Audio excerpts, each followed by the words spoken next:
I started asking around, and in a small town, it's not that hard to find the best. Lots of conversation with patients too, and so he came recommended from multiple sources, and so it wasn't that hard to feel comfortable and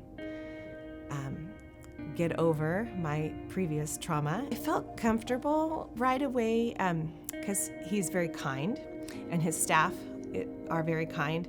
And I told them my little dental trauma story, and they didn't think it was silly. They were like, "Oh yeah, that's common.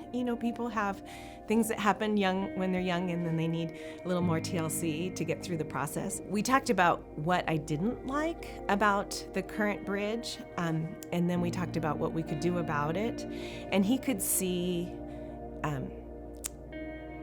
I didn't really understand that what I didn't like about it was that the front teeth were the same length as the teeth beside it, but he could see that right away. He's like, "That's not what real teeth look like." I was like, "Oh, okay, so we can make it look better," but I didn't really even know what I didn't like about it. I just knew I didn't like it. And we also did whitening beforehand, so we whitened all my teeth, but then we were real careful to match the bridge to the teeth beside it, because nothing gives away a bridge like having it be a different color.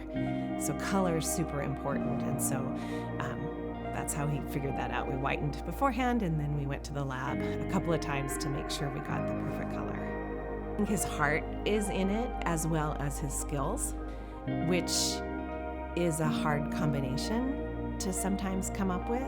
When you go through a lot of school and a lot of medicine, and you have a busy life, and you have surprises like COVID, it's hard to sometimes stay tender and kind and compassionate.